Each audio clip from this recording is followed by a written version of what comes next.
தற்போது ஈரானுடைய தாக்குதலின் காரணமாக இஸ்ரேல் ஆயுதங்கள் பற்றாக்குறையினால் தடுமாற்றம் ஏற்பட்டிருப்பதாக தற்போது செய்திகள் வெளியாகியிருக்கிறது.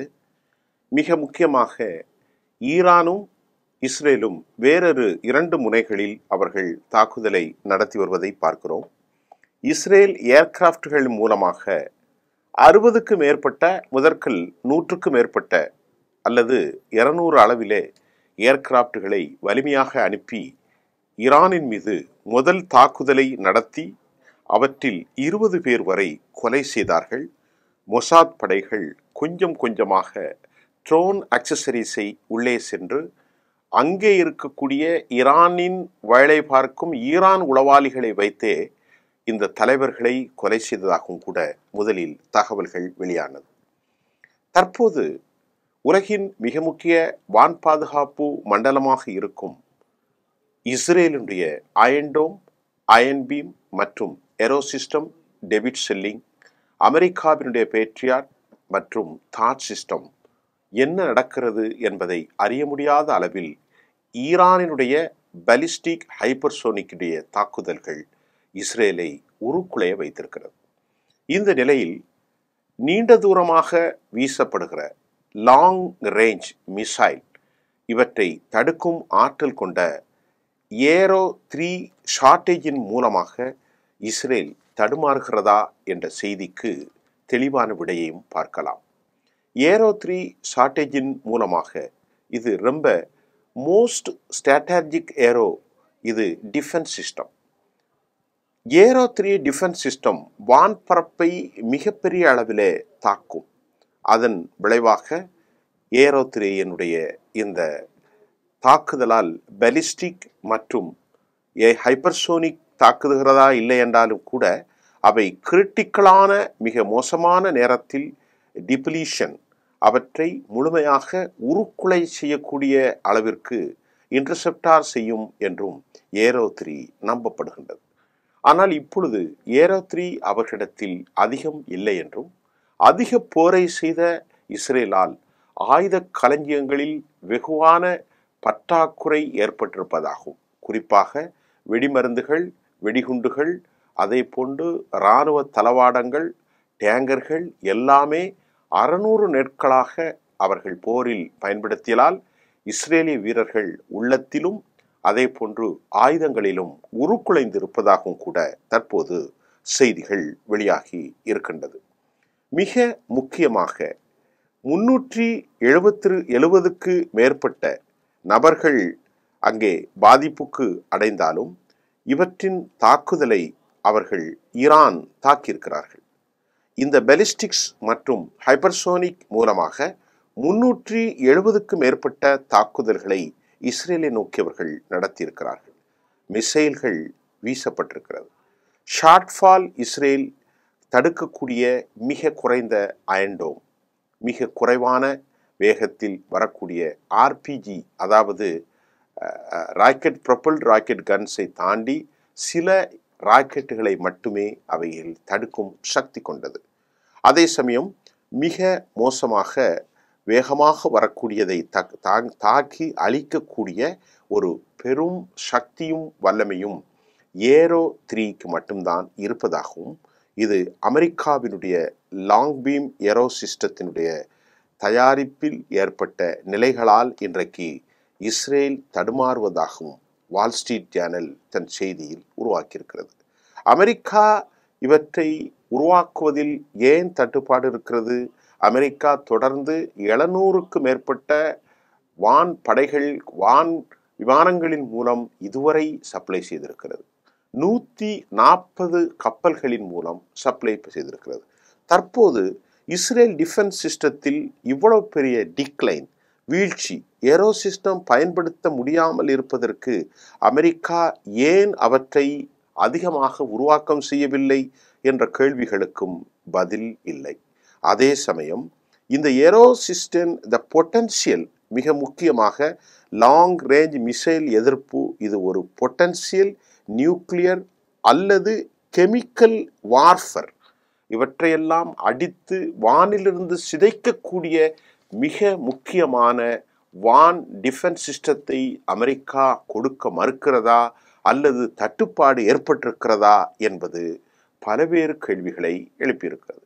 ஷார்ட் ரேஞ்ச் த்ரெட்டன்ஸ் இருக்கக்கூடிய அயன்டோம் போன்று ஏரோ சிஸ்டம் அல்ல. டேவிட் சில்லிங் அதை போன்று அது மீடியம் ரேஞ்சை மட்டும்தான் தடுக்கும். அயன்டோம் மிக குறைவான தொலைவில் வரக்கூடிய சிறியவற்றை தடுக்கும் வல்லமை கொண்டது. டேவிட் சில்லிங் மீடியம் ரேஞ்சஸை தடுக்கும் வல்லமை கொண்டது. ஆனால் இன்றைக்கு ஈரானிலிருந்து வீசப்படுகிற பாலிஸ்டிக்ஸ் போன்ற நீண்ட தூர லாங் ரேஞ்சஸ் அதிவேகமாக வருகிற ஹைப்பர்சோனிக்கை அது அழிப்பதற்கு தேவை ஏரோ 3 தான். It is became operate in 2017 ஆண்டு தான் இது முதலாக கொண்டு வரப்படுது. இதன் மூலமாக இன்டர்செப்டாரின் மூலம் வானில் capable of destroyed ballistics missile in space, வான் பகுதிகளில் எவ்வளவு வேகமாக வந்தாலும் அதை தடுக்கும் ஆற்றல் ஏரோ சிஸ்டத்திற்கு மட்டும்தான் உண்டு. கினெட்டிக் இம்பேக்ட், அதாவது ஏரோ 3 இந்த கேரி நம்பர் எக்ஸ்ப்ளோசிவ் பிளைலோடர் தற்போது மிக மோசமான ஒரு நிலையில் பற்றாக்குறையின் காரணமாக இருப்பது இஸ்ரேலுக்கு பெரும் தாக்குதலை, பெரும் அச்சத்தை, பெரும் சிக்கலை இந்த போர்க்காலங்களில் அவர்களுக்கு ஏற்படுத்தி இருக்கிறது தான் முக்கியம். இந்த இயக்கவியல் தொடர்ந்து அவற்றை இயக்க வேண்டுமென்றால் அதன் சப்ளை இருந்தால்தான் ஏரோ 3 அவர்கள் பயன்படுத்த முடியும்.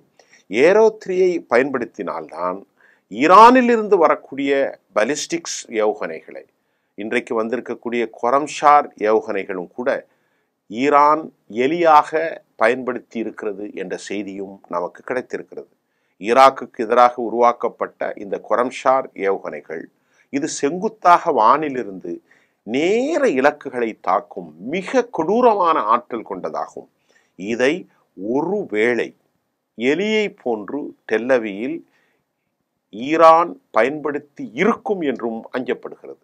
ஈரானுடைய கொரம்ஷார் அதே போன்று நேற்றைக்கு தாக்கி இருக்கக்கூடிய இந்த பாலிஸ்டிக்ஸினுடைய தாக்கங்கள், ஃபத்தாவுடைய தாக்கங்கள், இவற்றை தடுப்பதற்கு ஏரோ 3 மட்டும்தான் இருக்கும்.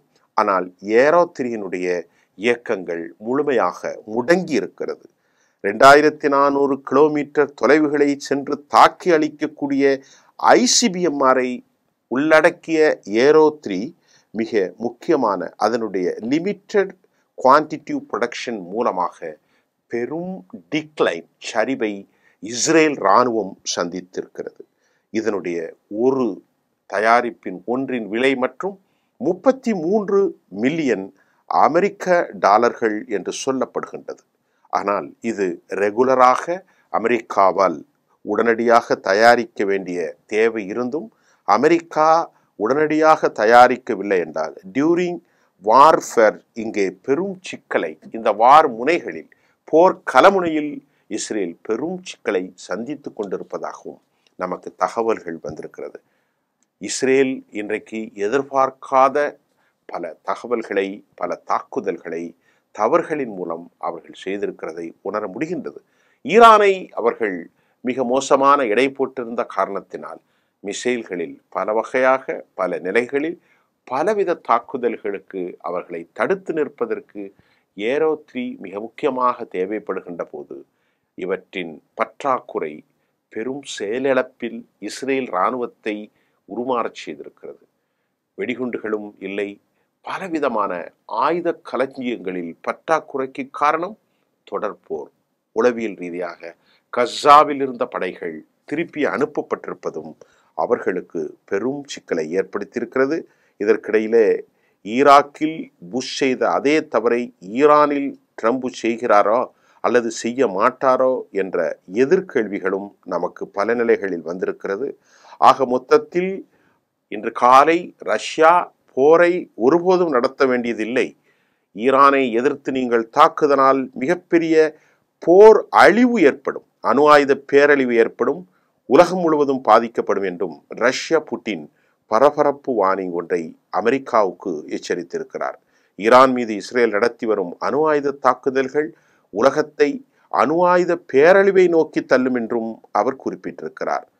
ரஷ்யா இஸ்ரேல் அரசுக்கு விடுத்துள்ள வேண்டுகோளில் இஸ்ரேல் தலைவர்கள் விழித்து கொண்டு ஐநாவினுடைய சர்வதேச அணுசக்தி கண்காணிப்பு IAEA அமைப்பின் பாதுகாப்பு வலயத்திற்குள் இருக்கும் ஈரான் அணு நிலையங்கள் மீதான தாக்குதலை உடனடியாக நிறுத்த வேண்டும் என்றும் வலியுறுத்தியுள்ளது.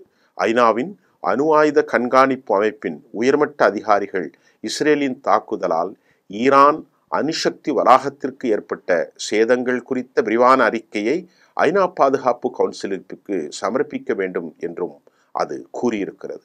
சர்வதேச அளவிலான கண்டனங்களை மீறி தன்னுடைய தகுதிக்கு மீது தான் சுப்ரிமெசி, அதாவது வானில் மட்டுமல்ல பிறப்பாலும் உயர்ந்தவர்கள் என அடையாளம் கொண்ட இஸ்ரேல் ஆபரேஷன் ரைசிங் லயன் என்ற பெயரில் ஈரான் எல்லைக்குள் அதிரடி தாக்குதல் நடத்திய சில மணி நேரங்களிலே ரஷ்யா கடும் கண்டனத்தை தெரிவித்திருப்பதும் ஏரோத்திரி பற்றாக்குறையின் மூலமாகவும் ஒரு தோல்வியை நோக்கி அவர்கள் செல்ல போகிறார்களா என்ற கேள்விக்கு விடை தெரியாத பயணமாக இன்று வரை தொடர்கிறது என்பதே சமகால நிகழ்வாகும். நன்றி.